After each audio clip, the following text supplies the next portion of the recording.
Building illegal कैसा है, उन्होंने क्या किया था उस समय के बुड के जो जूनियर इंजीनियर थे वार्ड ऑफिस में, उन्होंने रिस्क बेस पे प्लान एक दिन में पास किया और एक दिन में कंप्लीशन सर्टिफिकेट दे दिया है। बिल्डिंग बनने के बाद प्लान पास किया और बिल्डिंग बनने के बाद कंप्लीशन एक दिन में चालू करने का काम एक ही दिन में कंप्लीशन सर्टिफिकेट मंजूर किया था। तो आगे अच्युत अंके साहब ने वो ऑर्डर रद्द किया था। ये पूरा इंडस्ट्री बन चुका है ना, जो चुने हुए प्रतिनिधि आते हैं उनके ही लोग अनऑथोराइज कंस्ट्रक्शन करते हैं और कोई नहीं, और ऑफिसर को उनको सपोर्ट करते हैं क्योंकि अनऑथोराइज कंस्ट्रक्शन चुने हुए प्रतिनिधि के डर से और ऑफिसर की कमाई से होता है। Finally, Ambernath has got its first ever aqua theme restaurant. यहाँ आपको 4 different dining options मिलने वाले हैं like aqua sitting, rooftop, private dining and AC dining. Plus यहाँ का ambience इतना unique है that it will directly teleport you to a different country.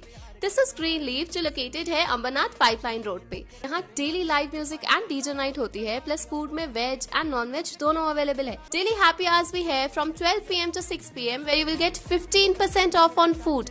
You can also book this place for your special occasions like birthday parties, roka ceremony, engagement or family get-togethers at a fixed menu starting from just rupees 899. Booking के लिए call करें 9356952839 या 8446106828 पर। Online पर electronics products की best deal ढूंढ रहे हो तो उल्लासनगर शिवाजी चौक पर मिलेगी सबसे सस्ती डील, सिर्फ महालक्ष्मी सेल्स पर।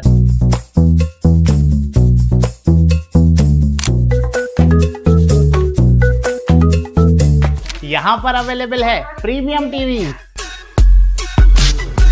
वॉशिंग मशीन,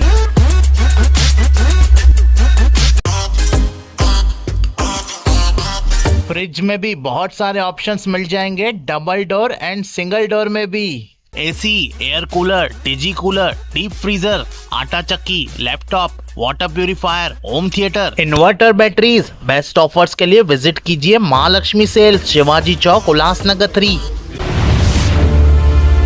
टाउन दर्शन न्यूज, समाचार ही नहीं विचार भी। उल्लासनगर मनपा द्वारा गुरुवार दोपहर सीरू चौक स्थित न्यू चेलाराम मार्केट में तोड़फोड़ शुरू की गई। इस मार्केट के विरुद्ध एडवोकेट प्रकाश कुकड़ेजा ने न्यायालय का दरवाजा खटखटाया था और न्यायालय के आदेश के बाद उक्त मार्केट पर तोड़फोड़ की कार्रवाई शुरू की गई। आइए देखते हैं इस संदर्भ में एडवोकेट प्रकाश कुकड़ेजा ने क्या कहा। देखिए, जो सीरू चौक में पहला जूना नवजीवन बैंक था, वहाँ पे चेलाराम मार्केट के बाजू में एक नया मार्केट बना था जिसको न्यू चेलाराम मार्केट बोलते थे। उसको बनाया था श्री राजेश खानवानी ने और श्री हरेश लालवा ने 201 मीटर पे। तो ये जो बना था तभी इसके हिसाब से पहले जो रिकॉर्ड था तो रिजर्वेशन में आता था, तो मैंने एक PIL दाखिल की थी 119/2015।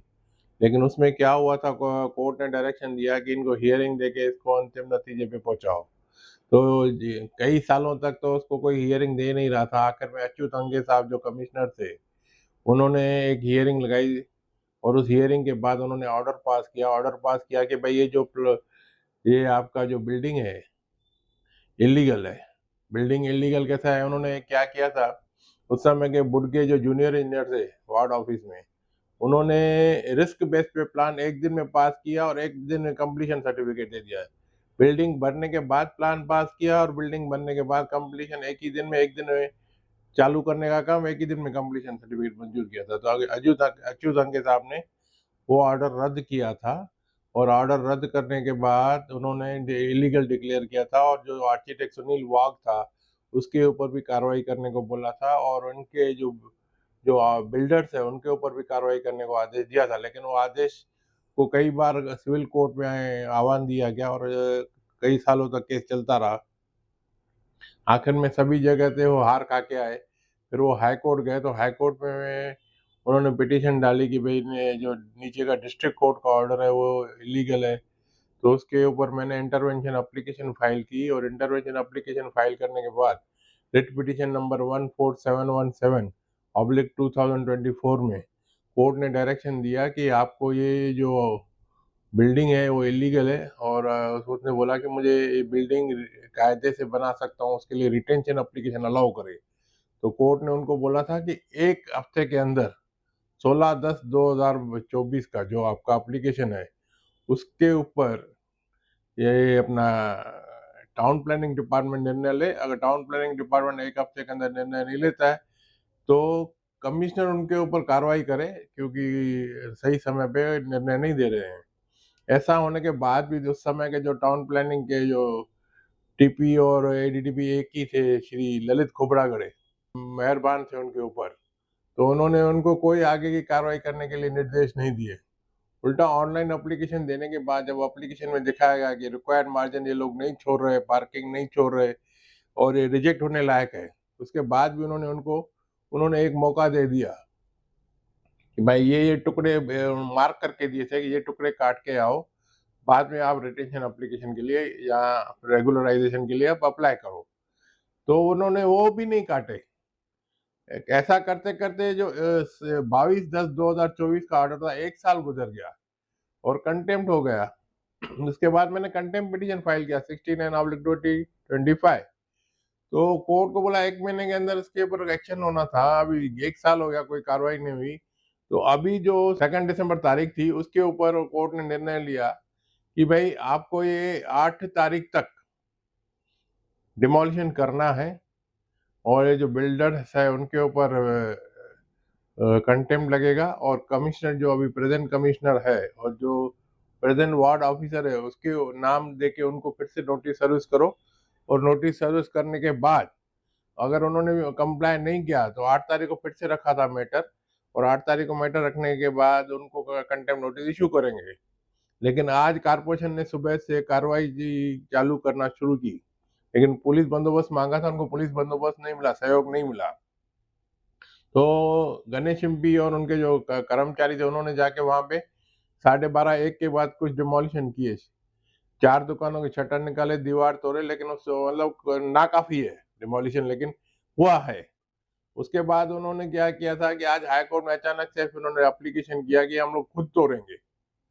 जो बिल्डर्स है उन्होंने एप्लीकेशन दिया हम खुद तोड़ेंगे। पहले तो जाके बोला कि हम खुद तोड़ रहे हैं, बाद में फिर जब महानगर पालिका के एडवोकेट ने और हमारे एडवोकेट ने श्रीमती मीनल चंदन ने कोर्ट को बताया कि कारपोरेशन ने डिमोलिशन करना शुरू कर दिया है, तो फिर उसने बोला कि अगर डिमोलिशन करना शुरू किया तो मैं रोक नहीं सकता, लेकिन 15 तारीख तक किसी भी हालत में ये बिल्डिंग का डिमोलिशन होना चाहिए। 15 तारीख नेक्स्ट डेट है और उसके हिसाब से इनको करना है। इन्होंने अंडरटेकिंग दिया हुआ है कि 15 तारीख तक ये डिमोलिशन होगा।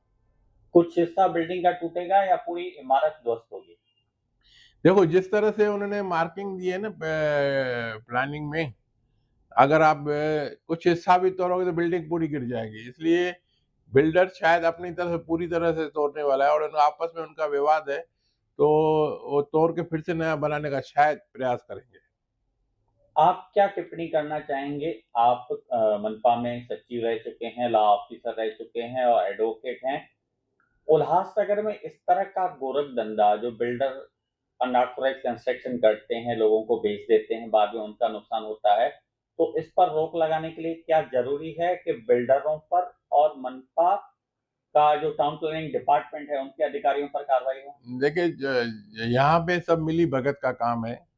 1 साल में कोर्ट आदेश के बाद अगर डिमोलिशन नहीं होता है, हाई कोर्ट का ऑर्डर है 1/1/2005 के बाद कोई नया काम अनधिकृत बांधकाम नहीं होना चाहिए। हजारों अनधिकृत बांधकाम होते हैं, उसका टैक्स असेसमेंट भी होता है, लेकिन यहाँ पे कोई ऑफिसर इतना भी नहीं डरता कि उनके ऊपर कार्रवाई करे। वैसी हालत थाना में थी, कल्याण में थी, तो हाई कोर्ट ने अभी उनके भी खिलाफ इंक्वायरी बिठाई है। एक ऐसा समय यहाँ पे भी आने वाला है जब इनके खिलाफ भी इंक्वायरी बैठेगी। ये तो मिली भगत है, एक इंडस्ट्री चालू हो गया है कि आप अनऑथराइज करो, हम आपको सपोर्ट करेंगे, पैसा दो, दुकान खोलो।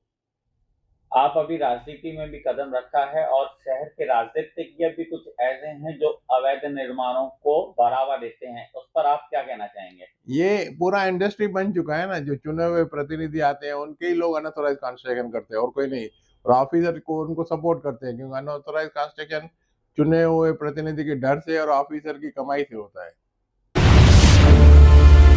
टाउन दर्शन न्यूज, समाचार ही नहीं विचार भी।